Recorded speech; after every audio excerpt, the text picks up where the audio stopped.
It's a pleasure to welcome you here today in Spacey, Augusta County. You're in the heart of Virginia agriculture. Agriculture is not important to me across the state. We need each other. But we're glad to have you in the valley today. And we'll tell you, we got some refreshment in from ginger snaps and cider and water. So if you're welcome to that, and we'll go in the shop where we get out of this little bit of a breeze. We'll tell you a little bit about the farming operation and some of the things we've done. And then we'll take a tour. So I'm going to restrict the tour to the governor, his cabinet, his staff today, because of biosecurity at the poultry houses. I just can't allow anything else in those poultry houses. It's strict, and we got to be that way. But hope you understand, but that's just part of life on our farm. I'm glad to know they count me as biosecurity. we do have clothes in here, coveralls and disposable things we'll put on it before we go down there. And we'll probably do it on the trolley, if we can all get on the trolley. And we can show you some other BMPs on our way over to the poultry. Okay, great. We're here at this farm, at Del Spring Farm, for a couple of reasons. First, agriculture and forestry is king, as we all know. The study that Bob and Todd and Carl worked on this year at the Weldon Cooper Center, nearly $1 billion a year, directly or indirectly, to ag and forestry in Virginia, which is the biggest industry by far. And this, in many ways, is the heart of Virginia agriculture in the Shenandoah Valley, although agriculture is all over the state. I mean, every part of the state has agriculture. And so we wanted to come, as long as we're going to be here in the Shenandoah Valley, we really wanted to come to a farming operation. The reason we're at Delta Springs is this is a poultry operation, well, poultry and livestock, but that has, gotten some high marks for doing a good business, but also doing it in an environmentally friendly way. We last year pushed money into the state budget and got about $20 million in for what are called BMPs, best management practices, to help partner with farmers to make investments so that we can protect streams from agricultural runoff. We've invested since I've been governor, about $700 million in sewage treatment plant upgrades, which will help our rivers and bay. But then the runoff from farms is a little bit tougher because you don't just have a pipe that you can control. You have to do different kinds of things to control agricultural runoff. And we want to partner with farmers who are doing it the right way, and that's why we're here with you. So Charles, to you and your son Chuck and your family, we're really glad you let us invade, and we're anxious to learn. As I said a minute ago, our operation is a family-run operation. The governor asked me how long I've been here, and I said all my life. And I can tell you that's getting to be a few years now. It has changed a lot since I was about the size of my grandchildren here. Grew up in a very diversified farm with a little bit of everything back in those days, but now you've got to get so big in everything you do. It was kind of down to two enterprises. We raised replacement dairy heifers. We're hooked up with a dairy out of Georgia and Florida, and they milk somewhere between 12,000 and 15,000 cows at 4 dairies. We get the heifer calves, if you'll see them in a few minutes, weighing around 350 pounds. We grow them, breed them, keep them about 7 months, confirmed bred, and then they go back to the dairy. Farm about 400 acres, we're growing about 140 or 50 acres of corn. We cut it all for silage. We follow it with a cover crop, normally rye, barley or something. Now we've got so we're taking that off, mainly in the spring for feed. 6 months out of the year we can graze an awful lot of cattle. They harvest the crop, and naturally spread the manure back on the ground. So it took a lot of work out of it. It's a lot more friendly to the environment with a nice sod on the field.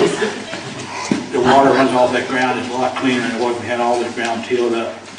So with that, in the poultry operation, I won't get into details of that right now. We'll talk about it more in a minute. We basically grow for George's food. But anyway, we participated a lot in the BMP program. I want to thank you for what you've done in the past, and I encourage you to consider that strongly this year. We've got a good program going.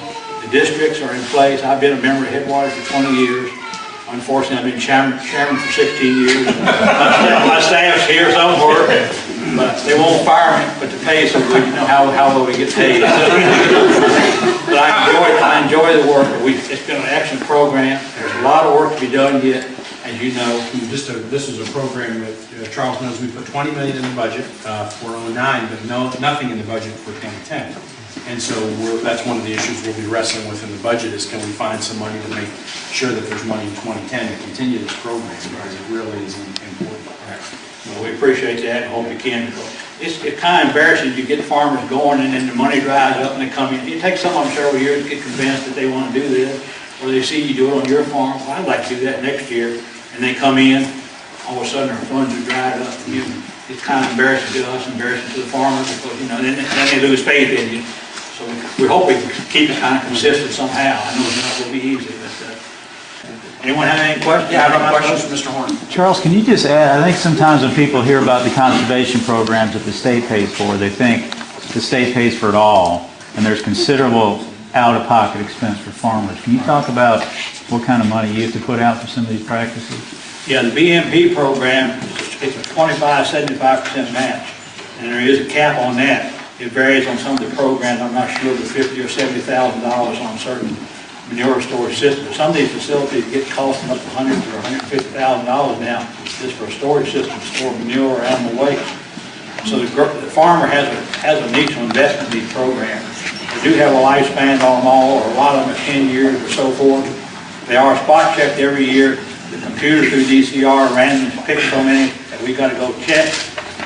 And you sign a contract when you put that BMP in your place, or on your place, you got to maintain it for 10 years. So it's not something we spend taxpayers' money and you can just do what you want to with it the next day, because we hold you accountable for it. And we've had a couple we had to go back, but we've had very little problem. Most people understand it. But the farmer does have a commitment in it. So it's not just totally taxpayers' money. I want to just say I'm Hobie Bowen.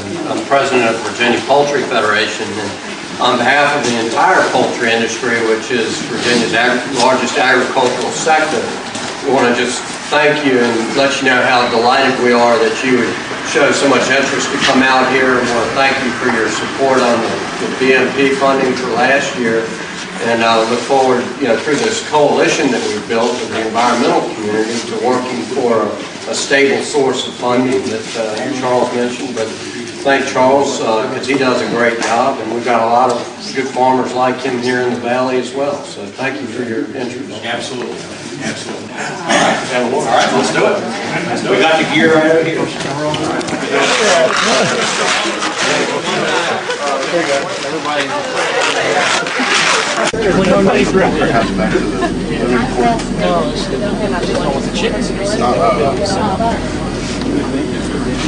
No, these heifers are about 12, 14 months old, Chuck. Yeah, these heifers are about 14, 15 months old right now. You can get them at 3 months, and then you generally Keep them, grow them, and breed them at about 15 months. Send them back down there at 7 months, or about 22, 23 months. These heifers on your left here, or my left, your right, is heifers that we just preg checked last week. They're running anywhere from 5 to 5.5 months bred, so they'll be going back to the dairies in about another 2 months.